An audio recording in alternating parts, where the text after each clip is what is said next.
दोस्तों, इस वक्त अमेरिका में आरएसएस के सरसंघचालक मोहन भागवत की यात्रा को लेकर एक दिलचस्प और बड़ी राजनीतिक लड़ाई चल रही है। 29 अगस्त को मोहन भागवत न्यूयॉर्क के मेडिसन स्क्वायर गार्डन में एक कार्यक्रम में शामिल होने वाले हैं, लेकिन अमेरिका पहुंचने से पहले ही उनके खिलाफ विरोध अभियान शुरू हो चुका था। कोई प्रदर्शन कर रहा है, कोई उनके कार्यक्रम का विरोध कर रहा है, कोई उन्हें अमेरिका में आने से रोकने की मांग कर रहा है।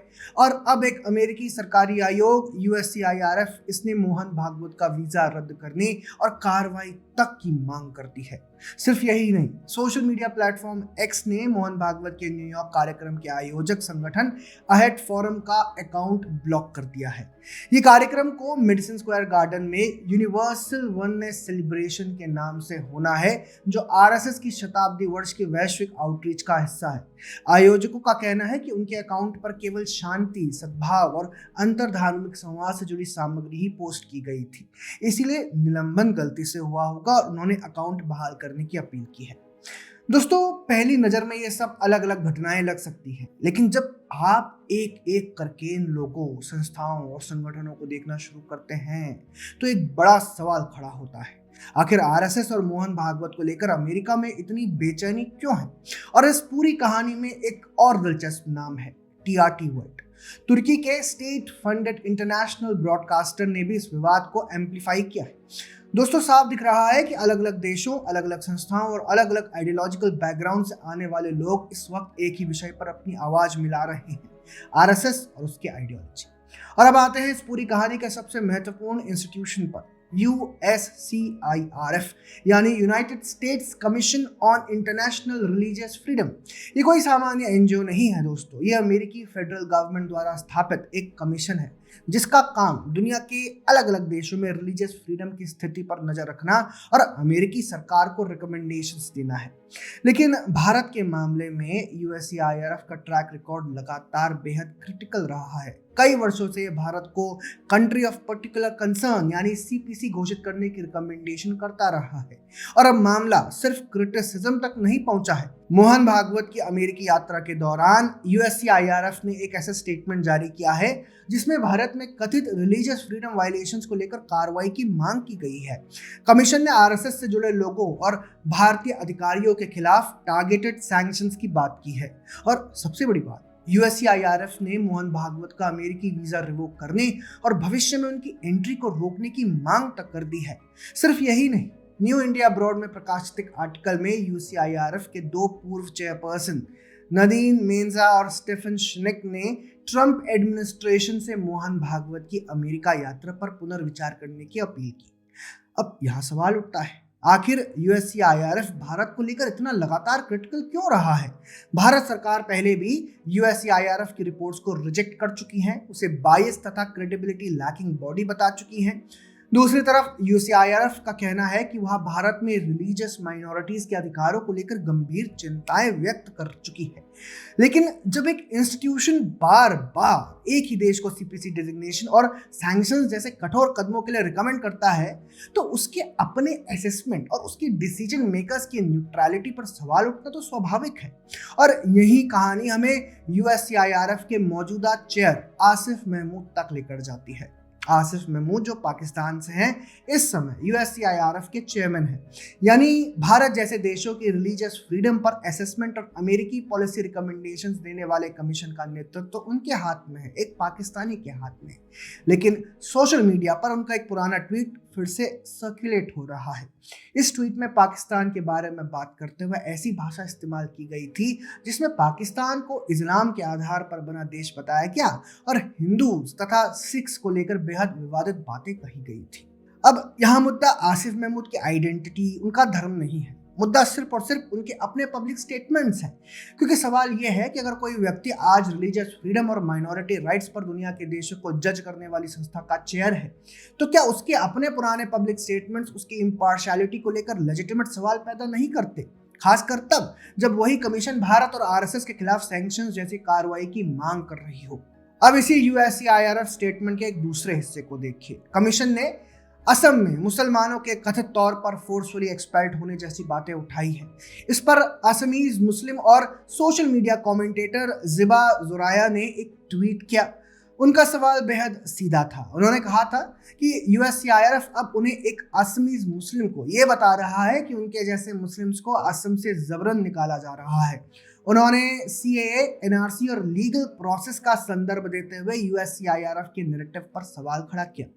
अब यहाँ पर इस ट्वीट से एक सवाल जरूर उठता है कि क्या जिन लोगों और कम्युनिटीज के बारे में बात की जा रही है उनकी अपनी आवाज और रीजनल कॉन्टेक्स्ट को भी उतनी ही गंभीरता से सुना जा रहा है, या फिर भारत को लेकर पहले से बने एक बड़े आइडियोलॉजिकल फ्रेमवर्क के भीतर हर घटना को फिट किया जा रहा है। अब यूएससीआईआरएफ से आगे बढ़ते हैं और देखते हैं कि आरएसएस हेड मोहन भागवत के विरोध में ग्राउंड पर कौन कौन एक्टिव है।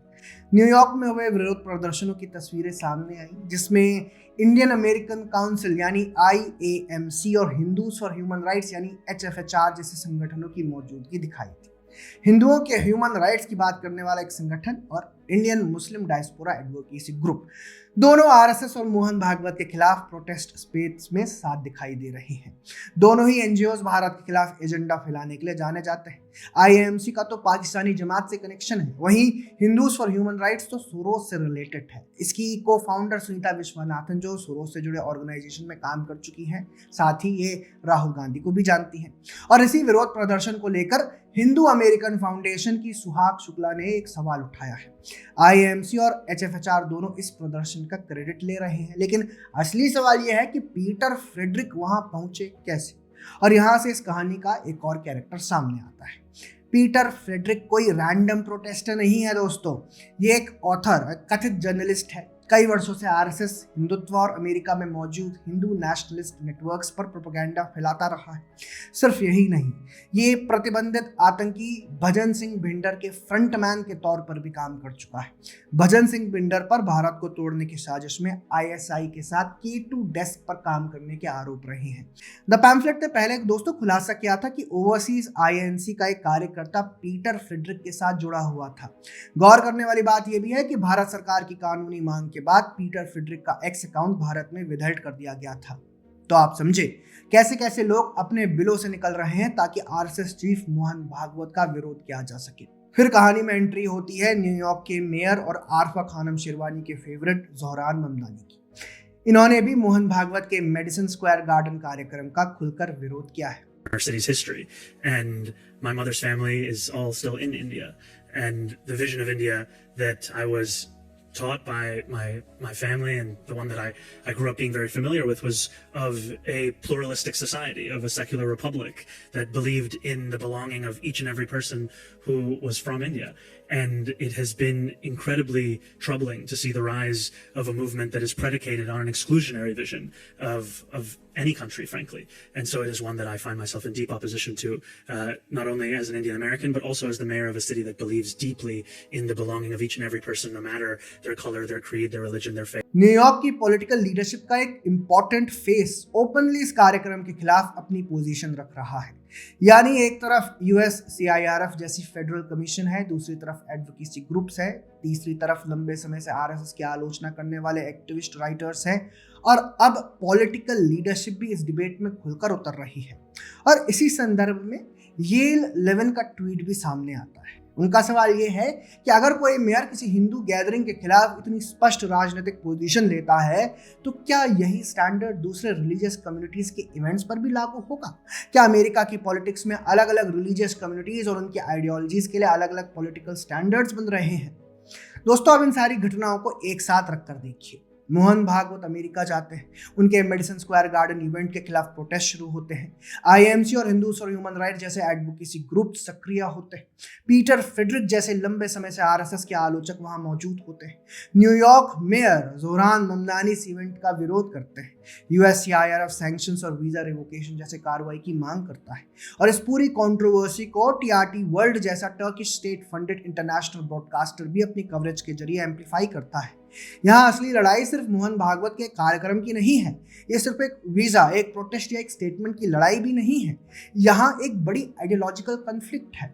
आरएसएस जिस विचार और जिस पॉलिटिकल कल्चरल वर्ल्ड व्यू का प्रतिनिधित्व करता है, उससे दुनिया के अलग अलग हिस्सों में मौजूद कई ग्रुप्स और पॉलिटिकल एक्टर्स का बुनियादी वैचारिक टकराव है। और शायद यही वजह है कि उनकी लड़ाई सिर्फ भारत के भीतर नहीं लड़ी जा रही, ये लड़ाई वॉशिंगटन में है, न्यूयॉर्क की पॉलिटिक्स में भी है, अमेरिकन एडवोकेसी ग्रुप्स में भी है, इंटरनेशनल मीडिया में भी है और पॉलिसी मेकिंग इंस्टीट्यूशंस तक भी पहुंच चुकी है। क्योंकि जिस आइडियोलॉजी से इन लोगों का कन्फ्लिक्ट है वह आज भारत में मार्जिनल नहीं है, वह भारत की पॉलिटिकल कल्चरल मेन स्ट्रीम में प्रभावशाली है और शायद यही सबसे बड़ी बेचैनी की वजह है। इनसे बस हमारा एक छोटा सा सवाल है, अगर आपको आरएसएस से, मोहन भागवत से या बीजेपी से समस्या है तो डिबेट कीजिए, उनके तर्कों को काटिए, लेकिन ये कह देना कि आप यहाँ नहीं आ सकते, हम आपको बोलने नहीं देंगे, ये सब किस सभ्यता की झलक है। और बड़ी विडंबना है, आप किसी पर फाशिस्ट होने का आरोप लगाते हो और फिर उनके फ्री स्पीच के अधिकार को छीनने की कोशिश भी करते हो। तो दोस्तों, आपको इस पर क्या कहना है कमेंट सेक्शन में जरूर लिखिए और ऐसे ही अन्य वीडियोस देखने के लिए पैम्फलेट को सब्सक्राइब करना ना भूलिएगा। धन्यवाद। जय हिंद।